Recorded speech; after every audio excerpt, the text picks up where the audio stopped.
Hey everyone, how's it going? I hope you all are having a great day. So I wanted to talk a little bit of Bunny Girl Senpai today. It's been a super long time, or at least it feels like a super long time since I've actually talked about the series, but I wanted to talk about it today. And I picked up some really interesting, really cool things recently in regards to the series that I know a lot of people might like, because there have been a lot of questions in regards to like confusion and stuff going around as to what the order is for the light novel series and stuff. And then as well as I wanted to show you guys a little bit of insight as to what the actual like light novels are 1 through 11, get you guys a little bit of a glimpse as to what the covers look like for the series after the movie and stuff like that. So I was actually able to pick up volumes 1 through 11, but they are Japanese volumes, just to kind of throw that out there, because the English translated ones are only up to volume 3 right now. Volume 4 is coming out in about a month or so. But yeah, I was actually able to pick up volumes 1 through 11, but in Japanese volumes. So I haven't been able to read them because I can't read Japanese, but I was actually able to pick them up, which is really cool. And just so I can have them for keepsake and everything, I have like the entire series that is out currently right now in Japan. So really cool stuff there. And I wanted to show you guys all of them, 1 through 11, kind of naming them all off, showing you, reading off the names of them and stuff.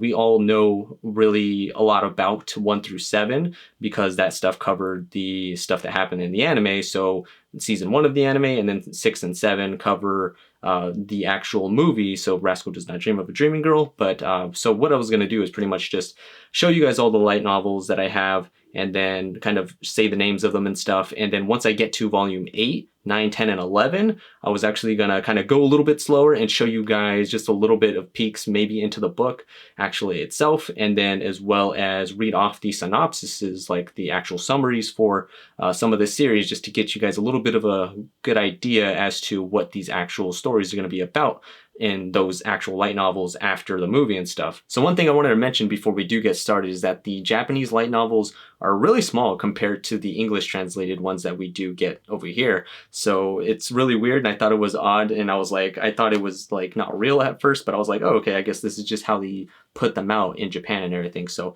if you guys see them and they're really, really tiny compared to the other ones that we do get, then it's just because it's how they print them out and everything in Japan. So this is Rascal Does Not Dream of Bunny Girl Senpai. So this is volume 1. Surrounding the arc for Mai Sakurajima and her adolescent syndrome. So I believe it's like episodes 1 through 3 that it covers in this one here. And then we have Rascal Does Not Dream of Petite Devil Kohai, which is centered around Koga, the Kohai here. And I like the little back there. It has Koga, the little chibi Koga. They have all the little chibi versions of them all on the back covers and stuff, which is really cute. And then we have Rascal Does Not Dream of a Logical Witch. So this is the Futaba Rio Arc, and I like the backside too because it has her on the little witch's room and everything, which is really cute. So yeah, this is Futaba's arc here that it covers, and then this is Rascal Does Not Dream of Siscon Idol, that has not gotten an English translation just yet, but it should be coming out next month, so I'm super excited for that. And this is the cover for it. So this is the Naruka Arc, so Mai Sakurajima's sister. And take a peek at the back there.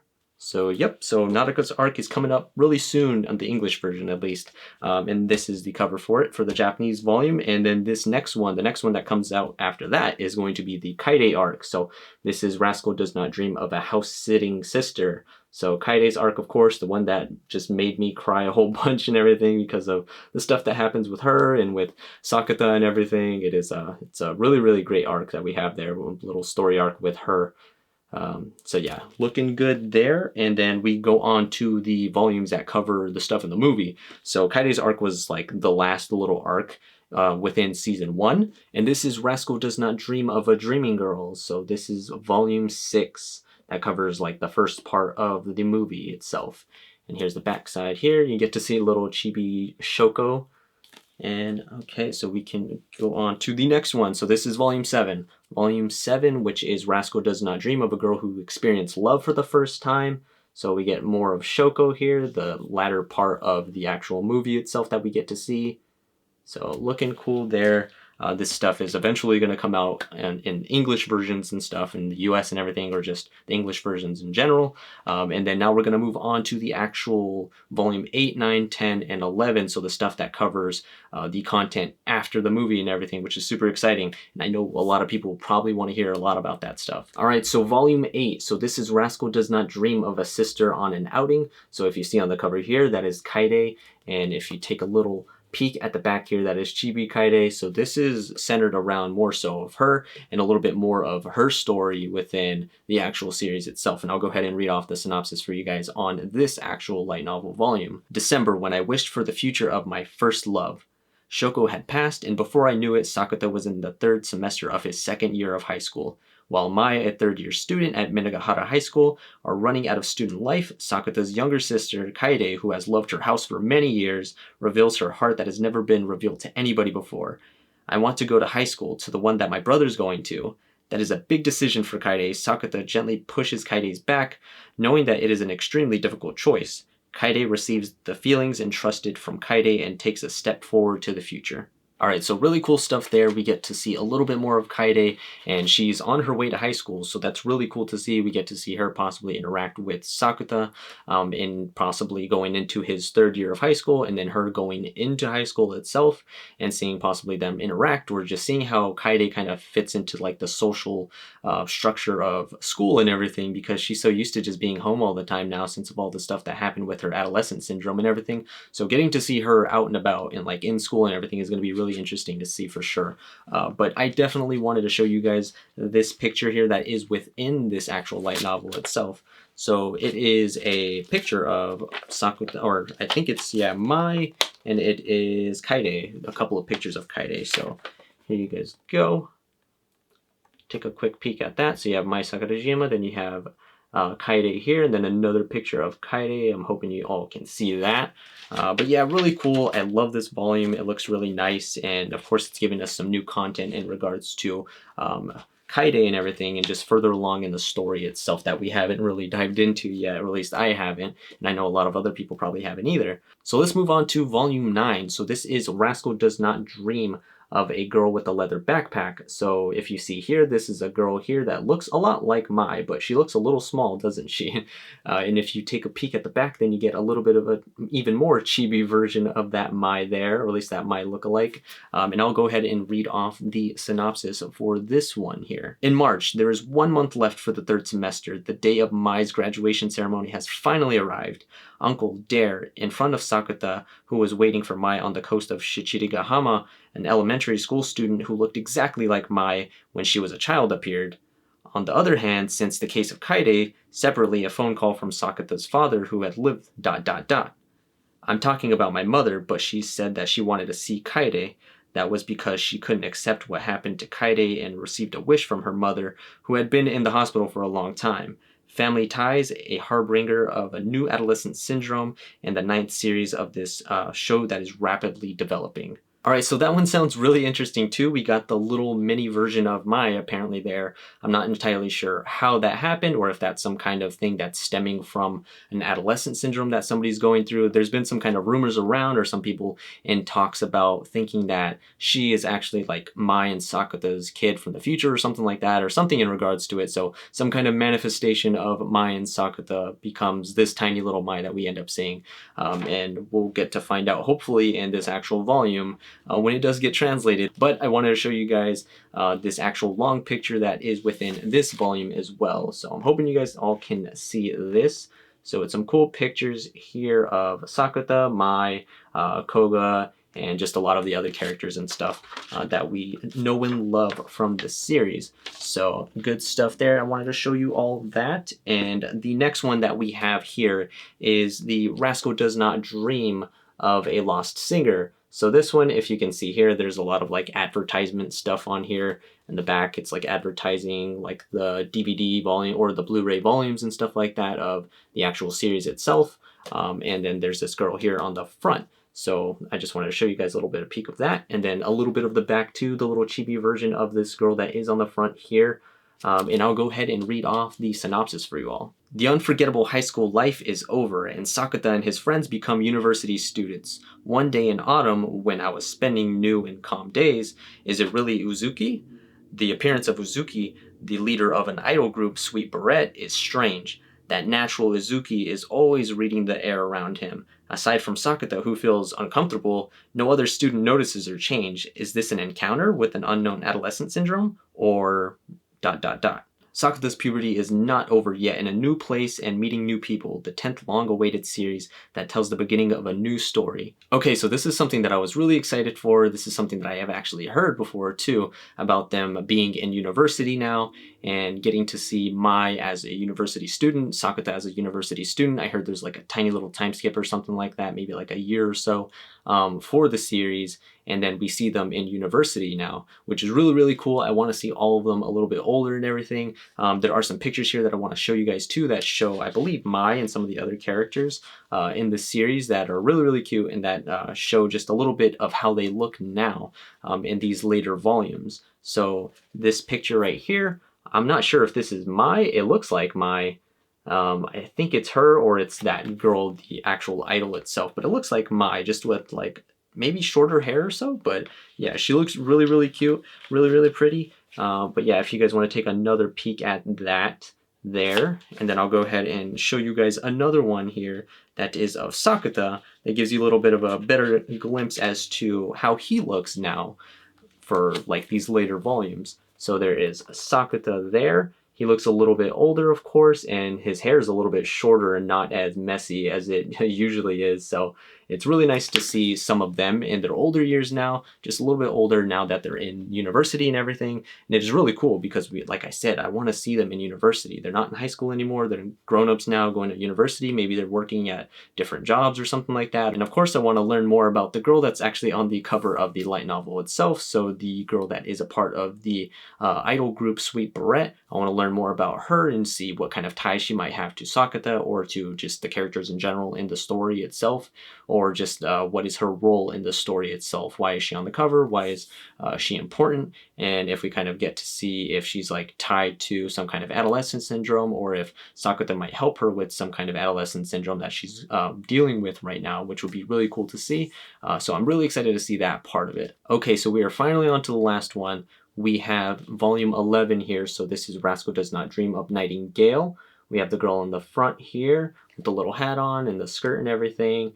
And I'll show you guys the back side here with the little chibi version there, which is really cool. And I'll go ahead and read off the synopsis for you guys for this one here. A girl in a short skirt Santa named Kirishima Toko appeared before Sakata, and actually she was the person who once gave her adolescent syndrome to Sakata's junior high school friend named Akaki Akumi. There is also a website that is rumored around that if you write down your dreams in it, that the actual dream will come true. Akaki took advantage of that website to help people who are fair. Sakata, who sees Akaki helping people, notices that she is being threatened by a poltergeist. It is a shaky phenomenon, a trembling house, an unexplained type of violent drop, similar to being hit by a ghost. Likely the root cause comes from Sakata's past events. Let's play the game, Asasagawa-kun. The door that had been closed from the past has now been opened again. So some really interesting stuff there. We get to see a lot more of the supernatural side of things, of course, with the adolescent syndrome. And then on top of that, with some possible issues with a poltergeist or some kind of like spooky ghost or something like that, however you want to call it. But yeah, that's really interesting to see. I want to see what's going to go on with that. I want to see if Ikumi is actually going to be okay. What is the severity of the issue with this poltergeist actually like hurting her or something like that, or messing with her psyche or something along those lines. So I'm really interested to see what's going on with her and what kind of situation is linking her to Sakata, how they run into her, and exactly like what kind of stuff goes on with Sakata and how he helps her in some kind of way. But yeah, I'm super excited about this, and I wanted to show you guys another picture, some more pictures in this actual light novel itself. So we get to see a little cool picture here of Kunimi, one of Sakata's friends, of course, that we know from season 1 of the season, or the actual series itself. And then, of course, we got Sakata there, and then we had Futaba there as well. So it's nice to see all of them in the like post little time skip that they do have now that they're all in university and stuff now, which is really cool. And I want to show another one. So this is another picture here. And I'm not sure, like I said, I'm not sure if that is Mai with like shorter hair. I don't think so. I think that's the actual Ikumi girl from the actual series. It's either Mai or her, but either way, they're looking really, really adorable there. And there is one last picture that I wanted to show, and this one I'm pretty sure is of Ikumi. I think the yellow one, it might be Ikumi as well because she has shorter hair. I don't think my hair is that short now. But yeah, this is just some cool little pictures there, some glimpses. Hopefully you guys are able to see that okay. But yeah, cool stuff there in this volume. This is the latest volume that is out, Rascal Does Not Dream of Nightingale. And there are some stuff here, some little advertisements on the bottom parts of this that is attached to the book itself. Right here in the very back, if you guys can see that, that is the advertisement for the Rascal Does Not Dream of a Logical Witch, the manga version of it, since I remember I had explained in a previous video that the manga version of the Rascal Does Not Dream of a Logical Witch just released in Japan not that long ago. So like I believe it was in late December, so somewhere around the Christmas time slot there. So yeah, really interesting to see all of these volumes. That is the last one that I had to show. I'm hoping that you guys get a little bit of a better insight as to the volumes after the actual series itself for season 1 and after the movie and everything, and just a little bit of a better idea as to what these actual light novels are going to be focusing on, the stories are going to actually be focusing on, these characters and such. One of the really big things that I wanted to kind of talk about here was just how excited I am for the Kaite stuff. So Kaite is going to be going to high school pretty soon. She's going to be going to high school for a little bit with her brother, going to the same one as him. So I want to see how she kind of adjusts to that lifestyle of going to school again, and how she kind of interacts with people, and if it's going to be weird. I'm sure it's going to be an adjustment for her, but I want to see that stuff there with Kaite. And as well as in volume 10 too, or I believe it was volume 9, with the whole little Mai situation. I'm not sure if that's actually what people are trying to say with like a future child of Mai and Sakuta themselves. I'm not sure how she is playing into the story at all, if he just sees her once and then she goes away or something like that. From the most part of what I understand, that's pretty much how it plays out. He saw her once or something like that, or a few times, and she kind of is not really super relevant in the story, but you know she has some part to play in it because she was there, you know. But as well as the other part of that light novel, volume 9, is the part with Kaite and her mom. So that was a really big thing that I really wanted to touch on, because we haven't really seen much of Sakuta's mom herself. I can't actually remember if we saw her in the anime. I'd probably have to go and rewatch, but if we did see her, it was really briefly, or we haven't seen her really much at all. And I really wanted to see more of the stuff with Kaite and her mom, because her mom left because she couldn't really handle what was going on with Kaite, really wasn't there to support her and what was happening with her with the whole adolescent syndrome stuff. Sakuta was pretty much the only one there taking care of her, and yeah, the dad really wasn't there either, and the mom was in the hospital and stuff like that. So we're going to get some, hopefully, closure to Kaite and her mom's situation, see a little bit more of her mom and see what kind of person she is and everything. So I'm really pumped to see stuff like that.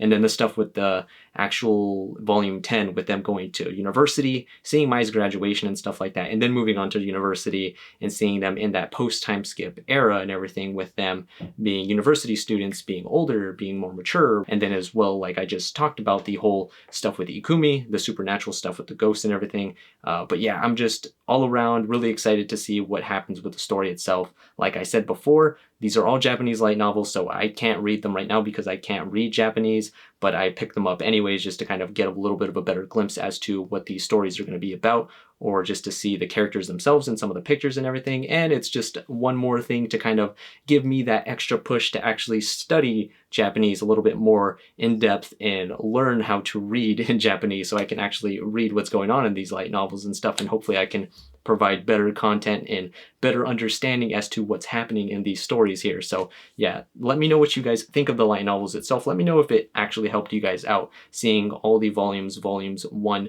through 11 in their entirety like this, with all of them that I did show. And hopefully you guys find the premises and everything, the synopses of these actual stories, interesting as much as I did. But yeah, thank you guys for watching the video. I appreciate you guys. Let me know what you guys think of the video down in the comments below. Leave a like if you guys did like it. And let's be super excited for the series. And hopefully we get a 12th volume pretty soon, so we can hopefully get one step closer to getting a season 2. But yeah, you all take care, and I'll catch you guys later. Subscribe to the channel if you guys have not already, and I'll catch you guys later. Sorry. Bye-bye.